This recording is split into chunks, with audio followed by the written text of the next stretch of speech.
안녕하세요. 반갑습니다. 13주차 주간 브리핑 시작합니다. 피크아웃 2025. 자, 서울의 거래량 지금 어마무시하게 늘어났습니다. 제가 9천 건이라고 약간 뻥을 보탰었는데요. 3월의 거래량은 8천 건에 달할 정도. 그러면 이 8천 건을 넘어서는 거래가 언제 나타났느냐? 네, 24년도 여름에도 한번 뜨거운 적이 있었습니다. 작년 여름에 뜨거웠고 올해 봄에 뜨거웠고 뜨거웠던 이유로는 침체만이 기다리고 있을 뿐이다. 아무튼 서울이 피크를 맞이하는 듯한 모습이고요. 마찬가지로 부산 또한 피크를 맞이하는 것 같습니다. 자, 아무튼 산이 높으면 골이 깊다라는 말이 실감날 정도로 미국의 증시는 무섭게 올랐었지만 또 지금 무섭게 조정 또한 받고 있습니다. 암호화폐 마찬가지 무섭게 올랐던 것이 지금 같이 급락하는 모양새인데요. 과거에는 미국 증시가 큰 조정을 받게 되면 암호화폐나 금은 같이 동반 상승하는 그런 모습들을 보여주곤 했었는데요. 지금 근래에 뭐 암호화폐, 특히 비트코인을 보고 있노라면 증시와 동조화되어 버렸다. 이게 안전자산이 맞냐? 라는 느낌이 들 정도로 분위기는 달라져 있습니다. 금값만 유독 최고치를 갱신하면서 강한 모습을 보여주고 있습니다. 간밤에 미국 증시는 아주 큰 조정을 받았는데요. 나스닥 선물 기준으로는 전저점을 종가 기준으로 전저점을 깨고 내려왔죠.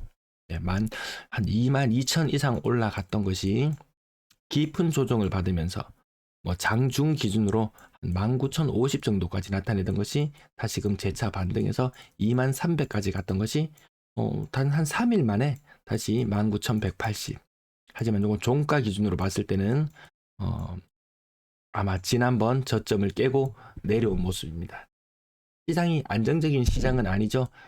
이렇게 깊은 출렁임이 있을 때, 뭐 선물이나 이런 거 아무튼 뭐 급해서 하는 사람들이 많이 망합니다. 그럼 부동산 시장은 지금 야 고점을 찍고 내려와서 지금 아주 낮은 단계냐? 그렇지 않습니다. 그렇지 않습니다. 그 차트를 시계열을 조금만 확장시켜 놓고 보면 여전히 비싼 상태다. 저는 그렇게 진단을 내립니다.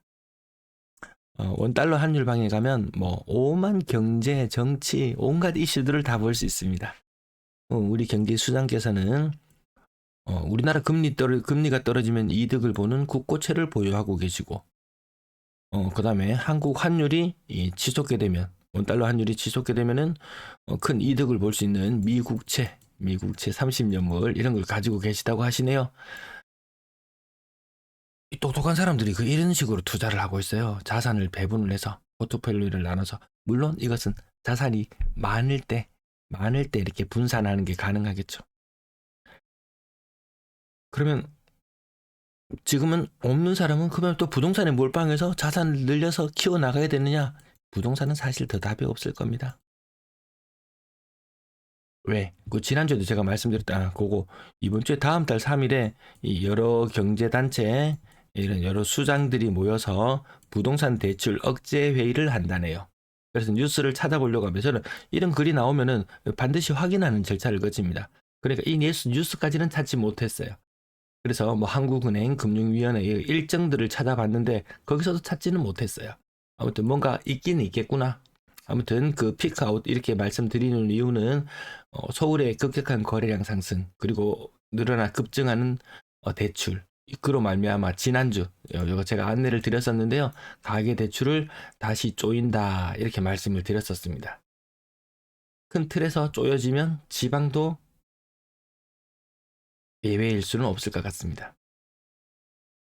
댓글 링크 좀 이용해 주시고요. 매수 의지수 2008년부터입니다. 2008년부터. 우리나라 경제 상황이 그나마 좀 나을 때, 요때는 2008년 리먼 사태 이후로 꼬라박았다가 그때 이후로 이 부산이 얼마나 이렇게 얼마나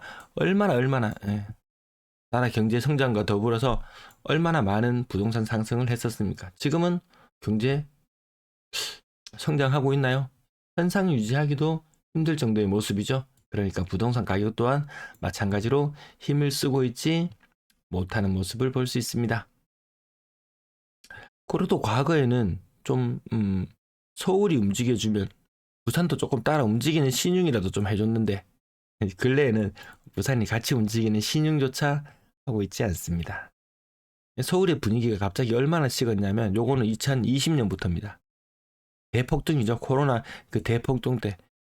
이때 가계부채가 막 100 몇십조 막 거의 한 200조 가까이 늘어났을 겁니다. 하지만 지금은 대출이 60조로 꽁꽁 묶였다. 23년도에는 대출이 늘지 않았었고, 저는 이 대출이 늘지 않는 상태, 아니 감소하는 것을 최소한 5년을 겪어야지 그 다음에 뭐 내수를 꿈꿀 수 있다. 그 기간 동안 뭐 자영업자 하시는 분들 아마 뭐 폐업하시는 분 지금도 많은데 더 많이 폐업하고 살아남은 곳들은 또다시 뭐 가계부채가 많이 줄어들고 이런 수순을 거쳐준다면 또 빚볼 날이 빨리 찾아올 수 있겠지만, 가계부채가 줄어들지 않고 이 집에 몰빵하는 이 행태, 연간 60조 원씩 대출 내 가지고 부동산에 계속 올인해버린다면 이 살아남은 자영업자들도 오늘 내일 할 수밖에 없을 정도로 한국의 가계부채 상황이 그러합니다. 자, 서울 급격하게 뜨거워졌지만 마찬가지로 또 급격하게 식어가는 모습을 보여주고 있습니다. 왜? 대출 억제해버리니까. 토지거래 허가구역 확대해버리니까. 서울 면적의 4분의 1이 묶였다고 했나요? 와, 실로 대단합니다. 그러면 이렇게 서울을 조여놓고 지방을 살려야지. 또 이런 생각도 있는 것 같습니다. 지금 부동산이 문제가 아니죠. 근데 지금 자, 서울 0.25의 상승률에서 0.11로 상승폭을 거의 반토막 내버렸고요. 부산은 현상 유지. 조금 떨어지는 정도죠. 근데 만약에 또 사람들이 이게 플러스 0.04로 바뀌면 또 뭐 분위기가 바뀌었니 뭐니 온갖 호들갑을 떨지 모르겠습니다. 23년도에 대구가 한 3개월 정도 플러스 수치를 나타낸 적이 있었습니다. 부동산이 방향이 한번 바뀌는 게 어렵지, 한번 바뀌면 그 추세가 무섭다 이렇게 이야기를 했거든요. 근데 대구의 그 플러스도 3개월을 지속한 이후에 바로 마이너스 행진을 계속해 나가고 있습니다. 부산은 플러스 구경도 못했죠. 부산이 엄청나게 많이 마이너스인 것 같죠. 하지만 세종과 대구가 더 많이 마이너스.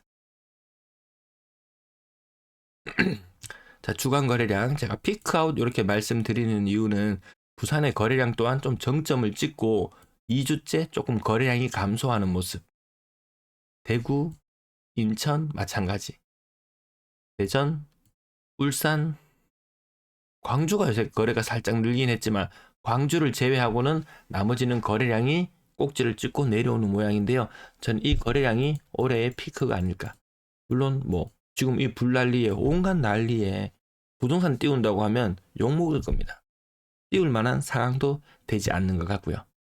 타 지역 대비 거래량, 작년 여름에 서울의 거래량이 8천 한 500건 정도 나왔을 때 부산 거래량이 2,700건 정도 나왔었거든요.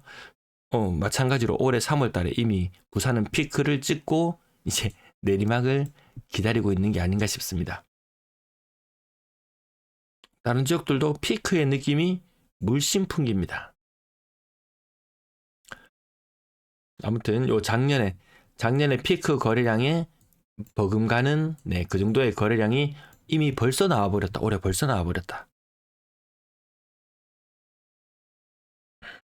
거래 제일 안 되는 곳 부산. 자, 전세 거래도 과거에는 이 초록색 빛을 띌 때가 좀 많았었는데 그것도 아닌가? 아니, 전세 사는 사람도 많이 줄어들고 전세 매물도 줄어들고 대수하는 거래량도 딱히 크게 늘어나지 않고 시장 자체가 침체고 이것이 수축이고 위축이고 그런 거 아니겠습니까? 매물 63,642 계속 늘어나고 있습니다. 다음 주 제가 이 영상을 일요일 올려드릴 텐데요. 토요일 날 촬영하고 일요일 날 올려드리는데요. 다음 주에는 아마 64,000개 볼 것 같습니다. 끝이 어딘지 알 수가 없습니다.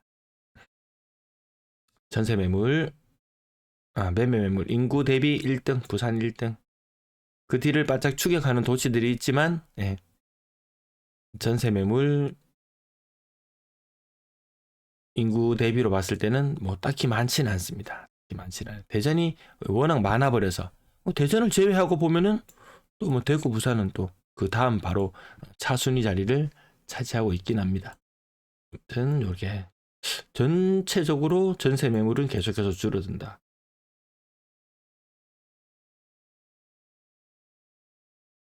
시청 감사합니다.